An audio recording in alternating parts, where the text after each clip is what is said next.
Hi, my name is Leslie from Berry Birdie, and today I'm going to share with you how to make one of these mini log cabin pieces, but instead of the shape of a heart, we're going to make it in the shape of an egg for Easter. You can find my pattern for this on my blog, berrybirdie.blogspot.ca, and in this case I'm actually just piecing them randomly. So I've started in the center and I wanted a little bunny, so you can see I've got the bunny in the middle. And I just have a piece of batting and backing. And then I just started piecing it around the bunny in the center. So I'm just going to show you how I did that. The pattern has the full-size template, so you don't have to piece it just randomly by kind of guessing where the seams are, but this is another way of doing it. So you just stitch on your piece, fold it back, then get your next piece, stitch it on,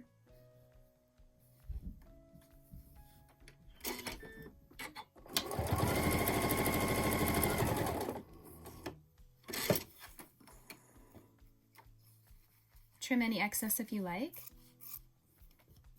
then fold it back, and just continue all the way around.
So just continue like that all the way around.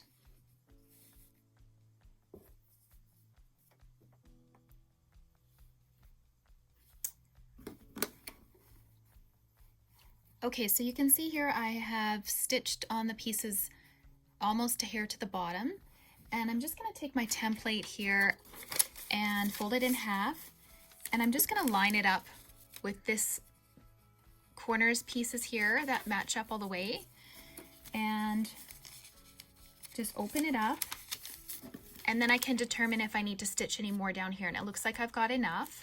So then all you need to do is continue to stitch just here at the top.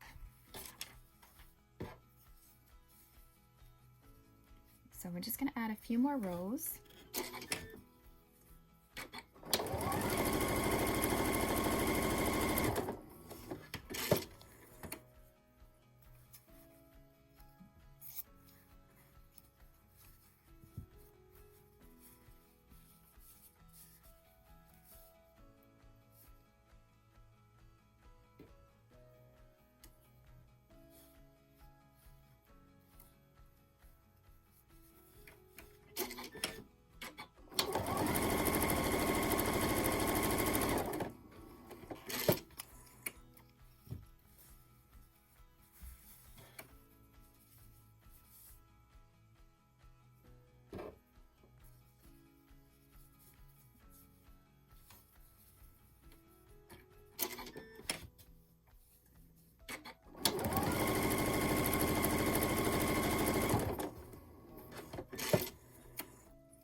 Now you can see even though I am sewing them randomly, I am trying to kind of get the colors to be a little bit even. So I have a dark purple here, I've also got a dark purple over here.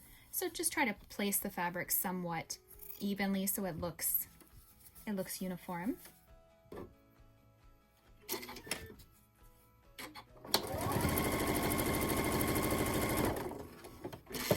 If you are using the paper piece template from the pattern, you'll obviously be sewing it from the back as well, but I just find this a lot quicker then I don't need to worry about trying to follow the template, but you can do whatever works best for you.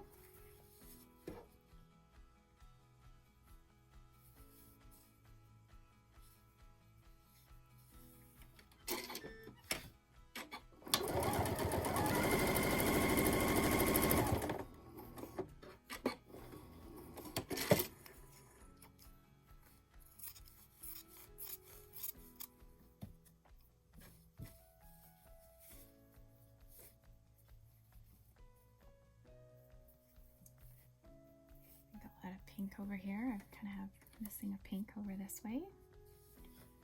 I'll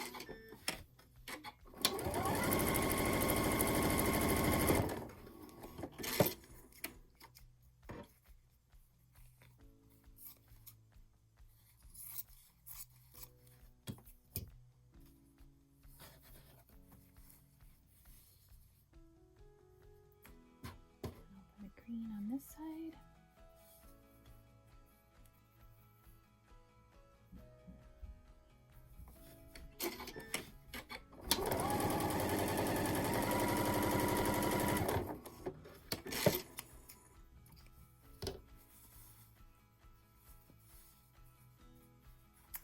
Okay, we're getting close to the end here.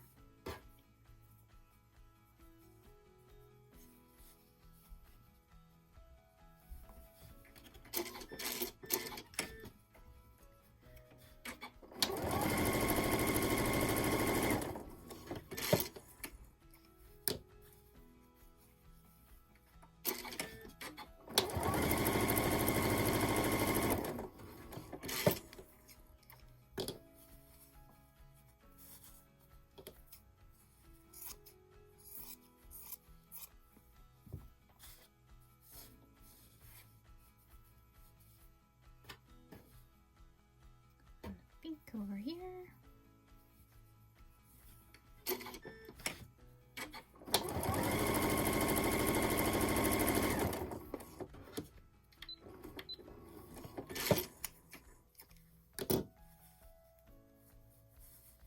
That's looking pretty cute. Okay, I'm just gonna check again to see how much more stitching I need to do. So it looks pretty good. I've got the whole piece covered that the template will be on. So I'm just going to press it. Okay, so I've pressed my egg now, and then I took my template and I drew around it with a pen so that I can mark the edge. And you want to do this first before you cut it out. And this is a common error that people make, is they just cut out the shape, especially when it's something circular. And you don't want to do that. You want to just trace it on first, and then you want to do a stitch on that line all the way around. And the reason you do that is because, especially with pieces that are sewn on a curve, you'll get movement, and it can end up being a concave shape. It can end up bending up, and you don't want that to happen. So this keeps it all nice and flat. So just stitch around directly on the drawn line.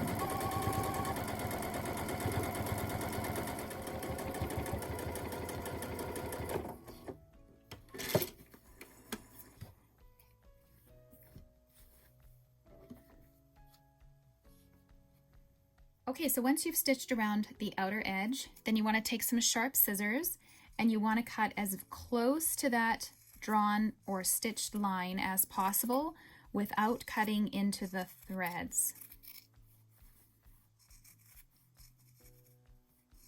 I've also used a fusible batting, which can be very helpful because you can see my project is quite stiff and it's holding its shape really well. So that's another thing that can be very helpful if you have some.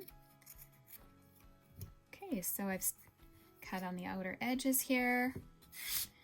Now we're ready for the binding.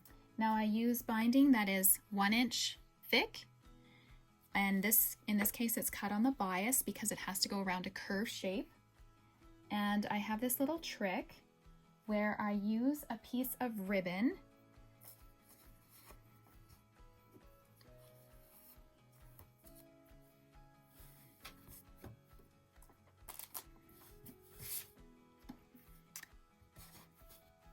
Okay, so now it's cut around the now we're ready for the binding, and I use 1-inch binding that is cut on the bias, and it's cut on the bias because we have to go a round shape. So now we're ready for the binding, and I use 1-inch binding that is cut on the bias, which allows it to shape around the curves. And a little trick that I use is cutting a piece of ribbon, and I use this at the joining part of the binding, so where the binding starts and finishes, and that's just to reduce a little bit of the bulk. So I lay that down first, and I kind of thought it would be cute to be on this side, and then you just start with your binding, and you want to do a very, very tiny edge. This is a small project, so you don't want the binding to overtake the project, so you want it to be as close to the edge as possible. I'm going to try and get it to be about 1 inch from the side. Also, when you're stitching on binding on a round shape, you need to make sure that you feed the binding into the project. So you want to feed it in because you don't want it to be pulling and stretching as you sew.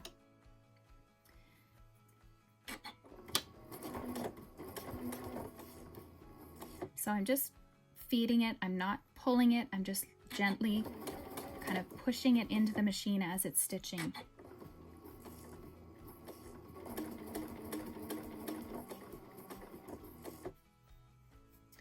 All right, here's our finished egg, and as you can see, it pressed out nice and flat. Just fold under the binding edges and stitch them down, and you can use it as a scissor rest for your sewing machine, a phone rest, a mug rug, or even just an Easter egg decoration. Thanks for watching, and you can find the pattern for this on my blog, berrybirdie.blogspot.ca, and my patterns on Etsy. You can also follow me on Instagram at berry_birdie.